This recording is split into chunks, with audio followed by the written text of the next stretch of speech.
UP विधानसभा के budget सत्र की शुरुआत हंगामेदार हुई और सत्र शुरू होते ही सपा विधायकों ने प्रदर्शन भी शुरू कर दिया। सपा के राष्ट्रीय महासचिव शिवपाल यादव की अगुवाई में पार्टी के विधायक परिसर में हाय हाय के नारे लगाते हुए धरने पर बैठ गए।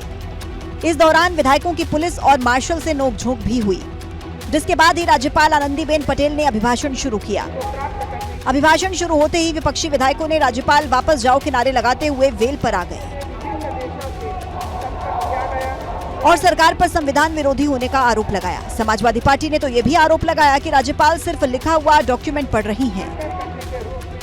जो सरकार ने लिख करके दे दिया, सरकार का ये डॉक्यूमेंट है और डॉक्यूमेंट में सच्चाई नहीं है। बसपा सुप्रीमो मायावती ने भी ट्वीट कर राज्यपाल के अभिभाषण को सरकार की विफलताओं पर पर्दा डालने का एक निरर्थक प्रयास बताया है। तो दूसरी तरफ भाजपा ने विपक्ष पर हमला बोलते हुए मुद्दा विहीन होने का आरोप लगाया। विषय ही नहीं आपके पास है, क्योंकि आप मुद्दा विहीन है। कि आपके विषय होता तो आप अंदर बातचीत करते, वहाँ पे मुद्दे रखते। उत्तर प्रदेश विधानसभा में 22 फरवरी को सदन में बजट पेश किया जाएगा। बजट पर दोनों सदनों में चर्चा होने के बाद इसे पारित कर दिया जाएगा। सत्र की कार्यवाही 20 फरवरी से लेकर 10 मार्च तक निर्धारित की गई है। मुख्यमंत्री के सभी मुद्दों पर चर्चा के आश्वासन के बाद भी सदन के अंदर और बाहर एक तरफ तो विपक्ष प्रदर्शन कर रहा था, तो दूसरी तरफ राज्यपाल आनंदीबेन पटेल अभिभाषण पढ़ रही थी।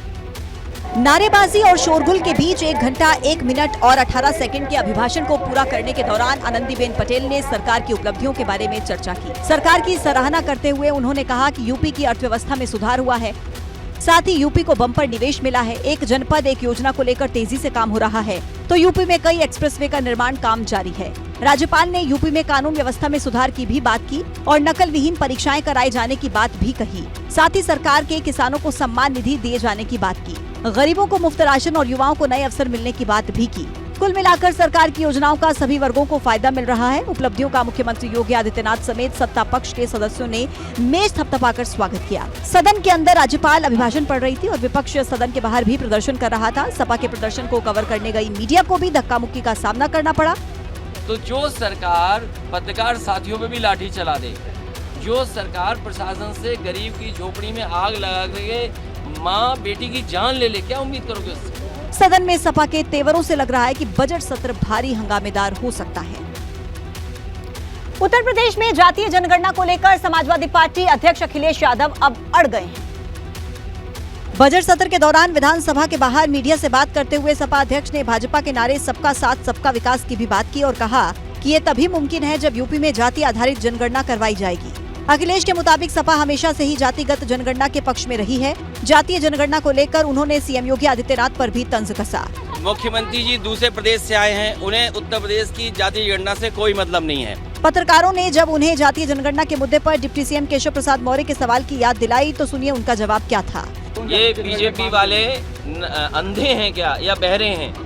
अखिलेश के हमले का जवाब खुद डिप्टी सीएम ने एबीपी गंगा से बातचीत में दिया और पोल खोलने की बात की। जाति जनगणना का मतलब वो जातियों के हिसाब से न्याय देने की बात कर रहे हैं। यद्यपि उनका मैं काला चिट्ठा जल्दी ही खोलूंगा, पहले वह अपनी पार्टी के अंदर न्याय करें। पहले सफाई परिवार के बाहर से समाजवादी पार्टी का राष्ट्रीय अध्यक्ष बना दें, ना किसी को बनाओ या अपने प्रदेश अध्यक्ष को राष्ट्रीय अध्यक्ष बना दें या जिसको बनाना चाहे बना दें, लेकिन अब सफाई परिवार से बाहर निकलें। दरअसल केशव प्रसाद मौर्य ने अखिलेश के जातिगत जनगणना की मांग को जनता में भ्रम फैलाने की कोशिश करार दिया था और सरकार में होने पर जनगणना न कराने को ढोंग बताया था।